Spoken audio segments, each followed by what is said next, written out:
Hey there, fairies and furbolgs.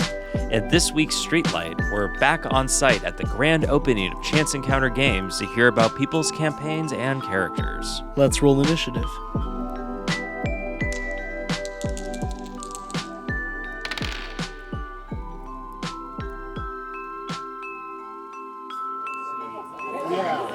So my friend was like really. Anybody around here talk about their D&D character? That's what we're doing. Yeah. Do you have a character you want to talk about? Should I talk about the Fey coup? I feel like I have to talk about the Fey coup. Tell us about the Fey coup. Do you want to take a step away so we got better? Sure. Like, take a step that way towards the road alley there. It's also less windy here, is the reality. I'll trust the audio engineer. Yeah. You want to step right up there. We can actually, right here. Right here's good? Unless you would be more comfortable up there, I think. If right here works, right here works. Okay, yeah, I'm feeling I trust good your about audio. it, yeah. I have the headphones on. Got it going. So, for highlight, we have our 6-month term plot reigns that go through. We started one, last game was game 2 of the current plot reign, right? Yes. Yeah. And is this like, how many LARP sessions are in each 6-month period? 6. Okay. We do one a month. Awesome. So we just started one recently. Over the past about year or so, my character has become a semi-warlock for the Greater Fae of Chaos. And by semi-warlock, we mean she's falling head over heels for her. Yes. Head over heels. It's really bad. She's having... And unsurprisingly, this comes with complications. One of the recent things that happened in this plot reign was my patron's sister was brutally murdered by a different Greater Fae. Oh, the shit. Sisters of the Moon. Okay. Like, fully murdered, no longer exists. They stole her mantle. Wow. Which is a big problem. And so our characters, led by mine, we wanted to get the mantle back. So we started planning effectively a Fey coup. One of the Fey that stole the mantle was named Cowlie. Okay. So what my character did was she prepared a trial, because this was a winter Fey who had stole the mantle of order. The best way to counter order is with order. So I ran through a trial where I accused them of murder in front of the entire town. Like a courtroom trial. Yes. Wow. Less of a courtroom trial, more of a sham trial public execution. Sham trial public. They did not have fair representation. It was rigged from the start. This was intentional. No one was like their advocate or anything? I offered if anyone wanted to be. It just nobody stood up. I wonder why. I didn't threaten the town beforehand. What? So we ran our trial, and we then summoned them in front of everyone for this trial. And then my character ritualistically called out my disbelief in them, in their domain, their name, and their mantle, and effectively dethroned them. Wow. All the while we have this Fae in effectively a glue trap after we have basically summoned them middle of a shower or something like that. Their home, down into the glue trap is like, all right, you're dealing with this now. Have fun. And publicly striking them with cold iron between every hit. It was a public execution. Wow. And like they were pleading for mercy or? No. They were angrily staring at us. We got the whole... They even told my character at some point, my sister's going to kill you for this, which my character took that as I've won, because you won't. Yeah. And so I then effectively gift wrapped her in gold iron shackles and passed her off to my patron. Wow. And like, is she being played by someone else participating in the LARP, or is this like an NPC? Played by the head of plot, yeah. Incredible. So there was an actual person, one of my personal friends, who was sitting here as I publicly tortured her in front of the town. It was great. What was it like after the weekend to be like, so about the torture? Okay. It's going to be great, except for that her character is having a complete emotional breakdown, because it's a question of what is more higher, your moral standards or your love? And she's getting to rack all of that, and also she decided that the best way is right now. Right now is the best time to develop a martyr complex and jump in front of this boss. Because the big thing that happened was the Winter Court. They sent out an investigator because it turns out dethroning a Winter Court noble has consequences? Who would have thought? And this LARP has like long-term ongoing consequences. Oh, yes. Oh, yeah. And I've also given plot permission to just properly destroy my character if this trial goes south.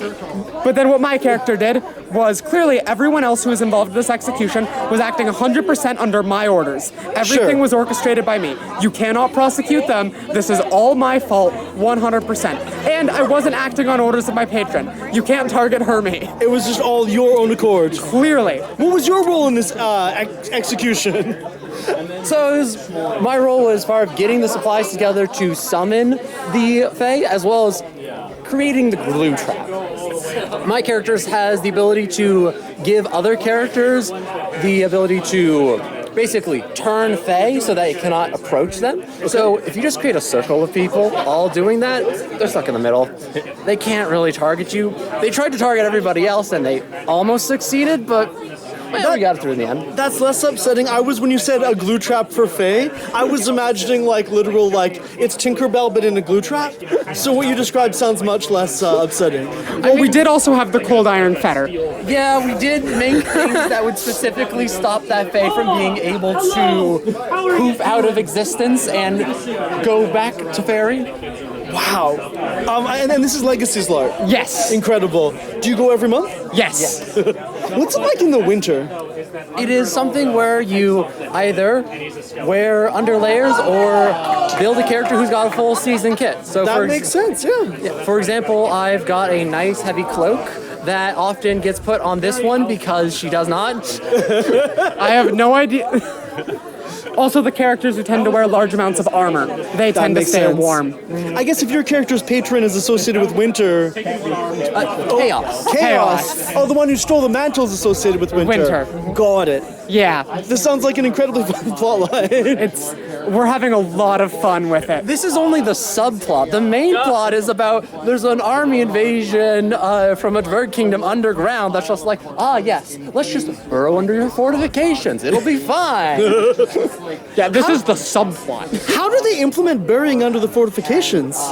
So what the plot team made was basically a cardboard prop that's about 4 foot wide. Yeah. It looks like a hole. Okay. And so they had basically all right, let's just... The person who was leading the encounter called a standout, which is basically a game pause. And so they're like, okay, you hear a large rumbling on the ground as you see the floor collapse to make a hole.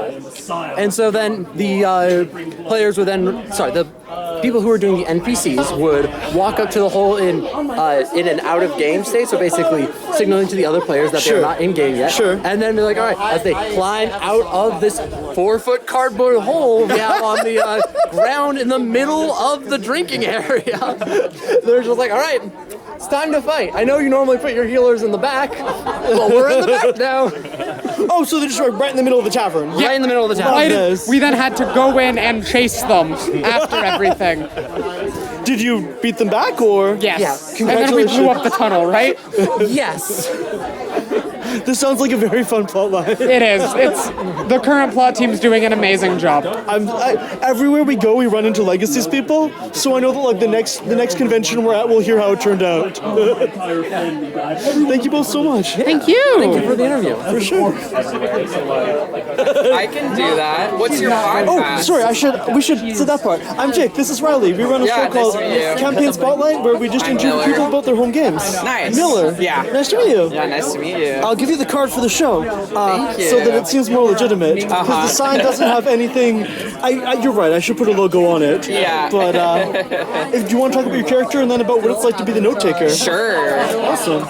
Tell me about your character. All right. So in my inconsistent 5e D&D 5e campaign, I play she was originally a paladin of conquest, who I ended up multi-classing her into a zealot barbarian as well.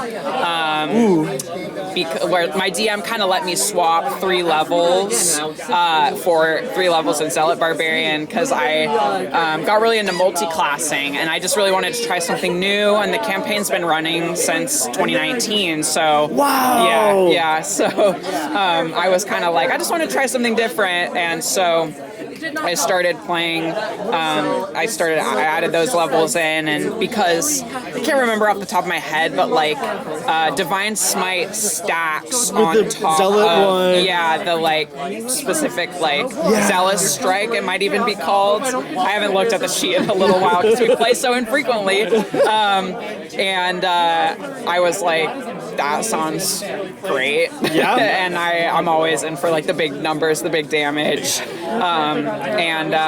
I actually, adding those levels in tied into like her story. Right. Because she ended up making a pact with basically a demon, so she could like become more powerful. As a paladin? Yeah, so her god, not happy about it. Sure. Lots of beef there, and her sort of whole thing. So in this world that was homebrewed by the DM, and then also like the players have also had a ton of input on what this world is like. The world itself has existed for like 10 years, so it's very, very developed. There is a pantheon of 18 gods, and each god represents like a different sort of like value of humanity. Sure. So my character is a paladin of courage, so she represents the god of courage. And the thing about these gods is they're very entrenched in humanity as well. Like they are like, they walk the earth and are frequently disguised as humans, and just like they're pretty easy to like find if you know what you're looking for. Sure. And her god was like, I'm gonna try something new, and I'm gonna get directly involved while in disguise with like basically my like chosen, like I don't really know how to say, like she's basically the chosen of this god. Like Sure. all of the player characters Like the prophet of this Yeah, god. all of the player characters are sort of that role for each of their respective gods. So she is a paladin of the god of courage, and they are renowned demon hater number one. And yet, like because they basically were almost like a parent to her. Like she had regular parents, but then it was like, oh, we'll just have Nerul pick you up from school or whatever. The demon. Yeah, no, the god. The god. Oh, wow. Yeah, Okay, the okay. actual god. And she didn't know that was what was happening. Like that was the actual god. And then eventually she found out, like over the course of the campaign, and they basically started training her to be like the ultimate demon killer. And they really instilled in her this like mistrust of demons. makes sense. Okay. And then they got so mad about like kind of the state of what the campaign was in. Like the god got so mad that they nuked an entire city, basically. Holy shit, Like okay. leveled like the New York City of the world that we play in. And my character was, you know, not so happy about that. And so she was like, maybe I need to look back at everything that I've been taught my whole life and like re-examine what this person was actually training me to become. And she kind of realized that maybe the intention the whole time had been to kind of make her into like a super weapon, which she was like, I just don't know if that's the path that I want to take. And so that said, this situation that she's in where this basically mad scientist has decided that he wants to absorb the gods and make himself into the one true god, she is like, I can't do this on my own. I need to be more powerful. So she makes this pact with her god's number one enemy, and got 3 levels in Barbarian because of that. And Barbarian's a fun choice for that, honestly. Yeah, because she basically just like totally explodes. And I gave her, the DM let me give her a custom wild magic table. Oh, perfect. Yeah, with 50 different results. I think there's not that many on the baseline one. I don't think so. Like I some of them I got as like inspiration from the original. Sure. Some of them I got from, you know, people online, and then a lot of them I came up with on my own. So you built your own table. I did, yeah. Wow. So now because she's like like the chosen of this god. She's imbued with a lot of divine power, but at the same time has made a pact with this demon. There's so much divine power in her that she is starting to basically break apart. And so now every time she uses magic, not every time, well, I roll to see if a wild magic surge happens. Wow. And it has resulted in like death of NPCs and gotten us into a lot of trouble. Every now and then there was like a big blow up fight between one of the player characters and one of the NPCs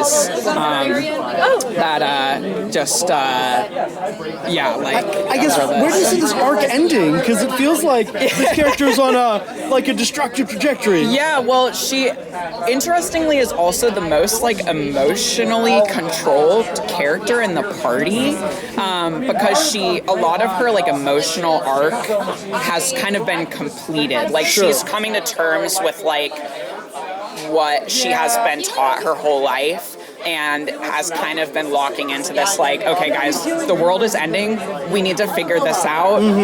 But all of my personal stuff with my god and this demon is just gonna have to wait until we stop this guy from destroying the world. I mean, that feels like a level of emotional maturity that not all D&D characters have. Yeah, she wasn't always like that. She's had her low points, definitely had her low points. She used to be extremely impulsive and would just go head first into like any situation where she thought that maybe her god was like being threatened. Like she, the zealot barbarian, she used to be basically a religious zealot. Right. But she's kind of like started to, really reconsider maybe what that meant to her. And currently her god is like imprisoned in hell for blowing up a city. Sure, makes sense. And so she's like, well, I'm going to have to go talk to them at some point and be like, don't do that. That feels like a stressful confrontation you're gonna have. Oh yeah, it's gonna be a big one. The DM has definitely been like, I'm so excited to yell at you. I love how lore heavy this campaign is. Yeah. Although you mentioned off mic previously, you're taking all the notes for all the players. Yes, so I do take all of the notes as well. Why are they not taking their own notes? It just worked out like that. So I joined the campaign a year after it stared. Got it. And prior to that, they just weren't tracking what was happening? They did have notes. They just weren't like super thorough. And I was kind of just like, well, what if I just like started taking notes? Sure. And basically, like, I mean, when my character is involved in a scene and I like very involved and I can't just like take the notes while I'm also doing dialogue. While you're having trauma. Yeah, while she's being traumatized. And I like will have like one of the other players kind of step in and like fill in the blanks. And then at post session, I'll usually be like, hey, does anyone remember like this? And then they can tell me. But we have like, I want to say it's like 300 pages of notes. What do you use to keep track of them? Google Docs. It's just one giant Google Doc. No, I broke it up. So it's originally broken up into years, like years of like 2020 notes, 2021, and I am like really kind of neurotic about like the organization of it. So I have documents for each of it based on year, and then I've compiled them into documents based on arc. Okay.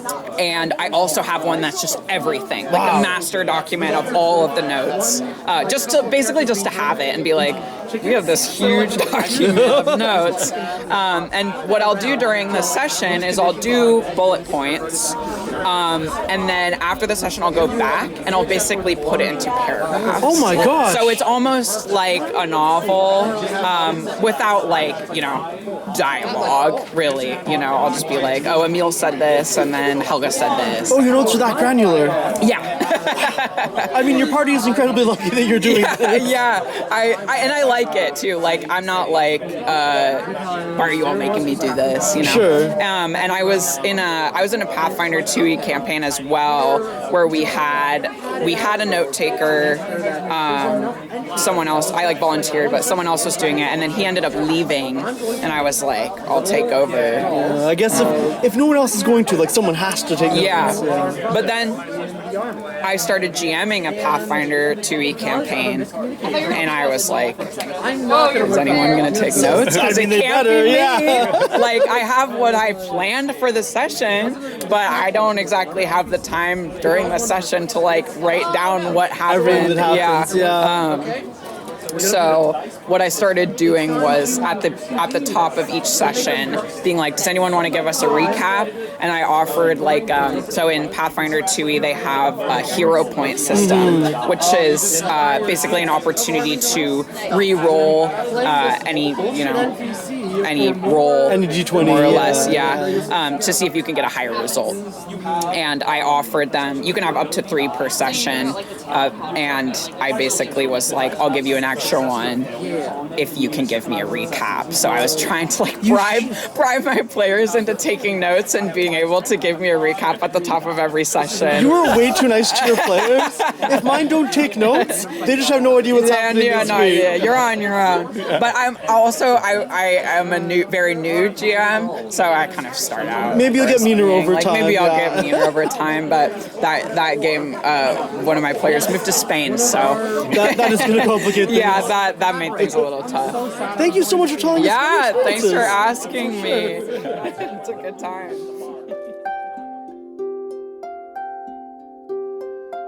Hey, Jake here, asking for your support in keeping Campaign Spotlight running. Riley and I started this podcast to showcase the creativity of home TTRPG campaigns. Since then, we've released over 50 episodes, including long-form interviews, historical deep dives, and on-location recording sessions like this one. We'd love to keep sharing what's happening in our local TTRPG scene in Seattle. If you enjoy the show, consider becoming a patron at patreon.com/campaignspotlight. Your support lets us keep talking about TTRPGs without having to optimize for algorithmic virality, and also grants a buff to your charisma when you're explaining a new TTRPG system to a stranger at the bar.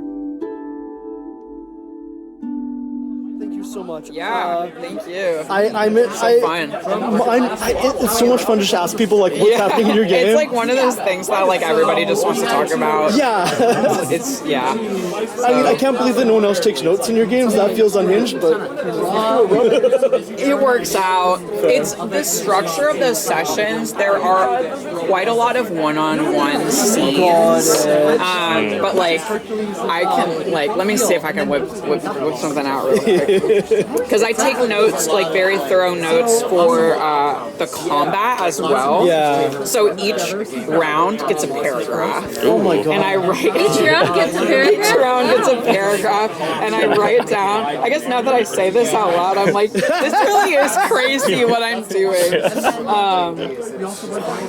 We talk to DMs where it's like the players just don't know who any NPCs are, and they're just walking through a theme park. And all of our sessions have titles, like funny titles. That you give. That we give them. And this last session was called the Isle of Wagyu, because we were talking about Wagyu before. Let's So it's like see. a simple, just like basically 4-way grid of outcomes. So it's a little less complicated, but still there's some flavor to it. And then I alluded to frying. So, like the first round of combat, I wrote, the creature is mechanical in nature, but seems to be constantly shifting between different types of dinosaurs. Emil comes out of the gate with a strong start, but pisses the robot off as the arrows blink off its metal armor. It locks onto him. Isla attacks with an eldritch blast. The robot roars, freezing most of the party in space and time. Surya dashes forward, bizarrely leaving a copy behind in the place she was standing. She's able to land a good hit on it, but it resists her damage. Helga shakes off her state and notices Surya's copy, both Chris and Ren simply move and create copies of themselves.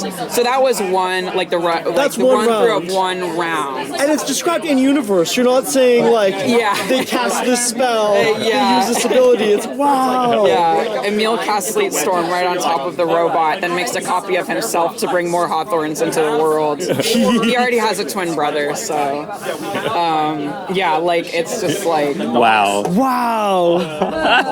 Okay. And it's all me. Are you recording?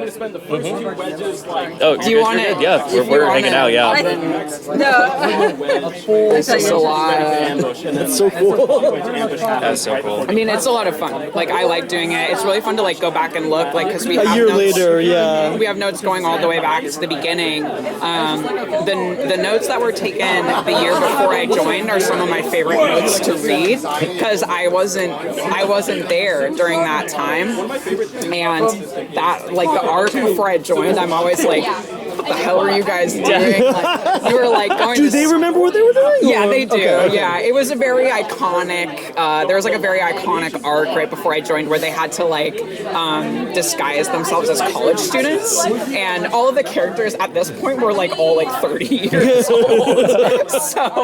so it they like disguised themselves as college students and had to like solve a mystery where there was like a werewolf on the loose, and I wasn't there for any of that, so I'm like going back and reading. And there's not a paragraph of notes per round of combat.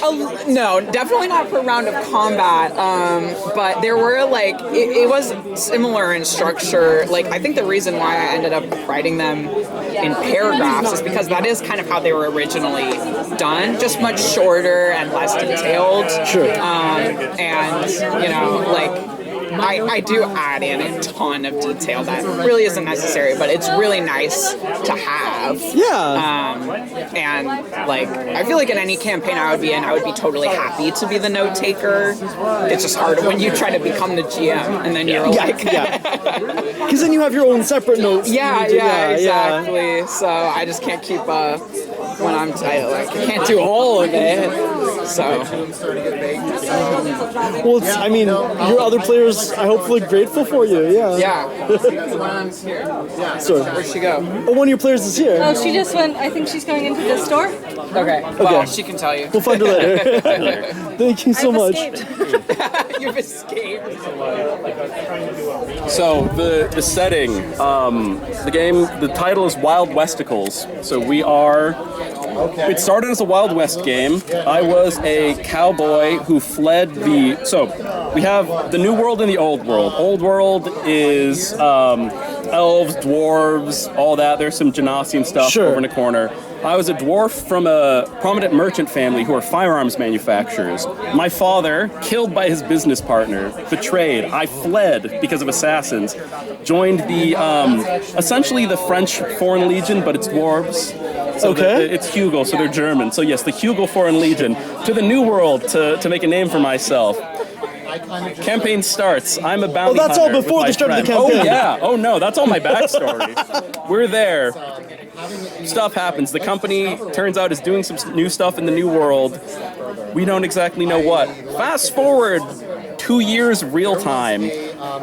I am the head of a freedom fighting organization that's fighting against that corporation who is working with the Hells, and also essentially we're in World War I/II now. So working with the Hells and the Axis, while the Allies, which are a bunch of French elves, some more dwarves and gnomes, are fighting against them, and also someone's trying to resurrect Tiamat. And it might be me, but we don't know that in game. Well, we promise, just tell your players not to listen to this. Kind of the way a podcast works, we can't really have spoilers. I know. Are you resurrecting Tiamat? Well, there are a bunch of temples to Tiamat that we're visiting, and they keep activating somehow. When you're at them? Yeah. What are the odds? But yeah, being a Drake Warden Ranger is fun, especially when my DM's like, yes, your dragon does get to have multiple heads. What is the process like when you're... Because World Wars are not situations where there's like a small party of superpowered mythical heroes. We started mostly good, like neutral good. Okay. Slipped kind of neutral evil. And now we're neutral. Yeah. I am also, DM's a really big fan of the Dresden Files. I am tied to the Winter Queen, who's not known to be a particularly nice lady. So, yes, as you said, we're not going to the middle of battlefields because we just end up getting cut apart by like bronze tanks or whatever else my DM's cooked up. You're just touring ancient temples. Well, we're touring ancient temples and then going to political seats of power for enemies and maybe making things difficult for leadership there. That's exciting. Yeah. I guess, what do you see your character's arc, other than maybe resurrecting a dragon god, what do you see your character's arc as being? Well, his big thing is he's a bit of an anarchist, so definitely going to the old world, the stodgy, the dwarves are very traditional dwarves in the sense that it's there are 7 ruling families who are democratically elected, air quotes, but have been doing this for a while. He wants to tear that all down. Well, that and get revenge for the people who killed his father, but that's that has fallen, that's goal number 7 or so on the list at this point. It started out as goal number 1 or 2, but now it's lower down. Yep. Got it. That happens in these campaigns. Yes, it does. How far into the story would you estimate you are? Oh, we're in the last couple of arcs, I think. Once the dragon temple thing goes off, whatever that's gonna be. Yeah. Well, also he has. So this is my DM's also insane. So he really into making maps casually. Sure. So he has the populations and population distributions racially of every single country. Oh my gosh. In this. Worked out, and this is the continuation of I think 2 or 3 separate campaigns. So he had a pirate campaign, and then now we're fast forward 170 years in this campaign. Some of the players are the same played in, so there have been hints dropped. And then he has another campaign that he's doing, which predates the previous one, which is essentially people in a different plane tried to kill Mistra. She plane hopped to the world they're in now, so they have been sent there to hunt her down. In the distant past, or Yes, in the distant past. So this is explaining why some of the gods are dead and have come back to, and also they're trying to. There's a lot going on, guys. How much of that lore do you actually engage with in your campaign? It's surprisingly relevant at the power level we're at. At the very beginning, no, I didn't know that gods were dead. I didn't know that some of them were undead. I guess that makes sense, because at a certain level, you're making big end game decisions. I'm a cowboy with a revolver and ranger powers. I'm I can find water in the desert. And you have a dragon. Well, I didn't have a dragon until level 3, which is when things started to get kind of scuffed. Yeah. It sounds like an incredibly fun game. Yeah, it's a good time. Thank you so much. Oh, thank you. Are you guys playing any games? Oh, yeah. I have an ongoing campaign. It's 3 years in. It's about to wrap up, which I'm a little bit sad about. Okay. I'm the GM. I only ever get to GM, and it's goes out to you. It happens. It's Cold War intrigue in space, a bit like Little Prince, like fantasy space. Yeah. It's been really fun. I'm sad that it's ending, but I'm happy that we actually get to have the end of the story. Yeah. And we're at the point now where they're high levels, so combat takes an hour around. You know what I mean? So yeah, it's been fun. How about you? I'm currently not in the game. But you are playing a lot. Get on that. Yeah, right. I got it. We spend hours every week talking about D&D. Don't worry about I listen it. to a lot of game content. You listen to a lot of other people talk about their games. Yeah, tell us about your character. So, until very recently, I was in a Pathfinder 2nd Edition campaign, and I was playing a Flesh Warp Oracle. So, as a Flesh Warp, she's very, body horror. So The name sounds like it, yeah. yeah, so instead of skin, she's covered in fly wings, and she's got bone spikes sticking out all over her, and she's got a ring of eyes all around her head. What was your motivation for playing such a monstrous character? I just saw the description for the ancestry, and I was like, this sounds really interesting, and I've never played anything like that before, so I thought it would be fun to try out. Fair enough. I guess, how did it impact how NPCs or the party interacted with your character? It was a very heavily dungeon crawling campaign, so there weren't a lot of NPCs, but the other party characters were originally a bit wary, and then after a while they gradually began to see, oh, She just looks scary. Oh, that's sweet. I guess what was her arc like as a character? I think she started very like a loner type character, and then she really developed like really strong like wanting to care for and protect the rest of the party. And actually at one point one of the characters died, and she was in charge of the ritual to revive them, and she failed. Oh. And she just took it really hard, and she just felt like a complete failure after that. That's awful. Was it like a roll of the dice type failure? Yeah. Oh my goodness. I guess how did the party overall handle that? The rest of the party was obviously sad that the resurrection didn't work, but none of them blamed her for it. That's sweet at least. Yeah. Gosh, that's such a sad way for a character to die. To think they're going to come back and then it doesn't work out. Yeah. Thank you so much for sharing this. Yeah, you're welcome. What's this? Yeah, let's go over here. Yeah, tell us about your character. So I was playing mostly with a dwarf fighter that had worked as a blacksmith and was mostly military. He's kind of he doesn't know anything about magic and is ignorant about it. So whenever in the campaign we face any magical object or anything that we didn't know how to deal with, my character has a habit of just throwing a coin at it and see what happens. Can you give an example of like what your character was throwing coins at? Yep. This time we were on a quest to kill a necromancer. As one does. Yeah. We were navigating a dungeon. There was a magic door that shined and everything. We spent like 5 minutes trying to figure out what to do about it, and then decided, you know what? I throw a coin at it, and then boom, exploded. Some spell exploded that was supposed to damage people that were near the door, but thankfully we were not near the door. Sure. And then some stone creatures awakened, and we fought them, but so everything worked out. How is it playing a non-magical character in a really magical world? When you have magical people in your party, it's easier, but otherwise I would not know what to do.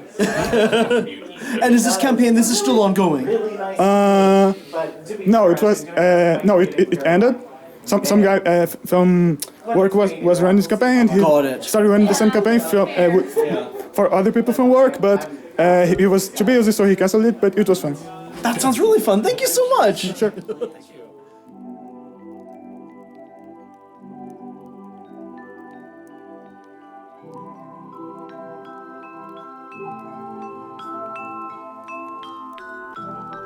That's all for this week. I'm Dungeon Inspector Jake. And I'm Production Master Riley. Thanks again to Chance Encounter Games for giving us the chance to record at their grand opening. If you enjoy the show, consider subscribing and leaving a review, which helps other people find Campaign Spotlight. If you'd like to support our work, consider going to patreon.com/Campaign Spotlight and becoming a patron. And if you want your fantasy tavern to have some fun old-timey beverages, consider Scrumpy, Perry, and Jerkum. For more on the show, including links to all our social media, visit folderfrequencies.com/Campaign Spotlight.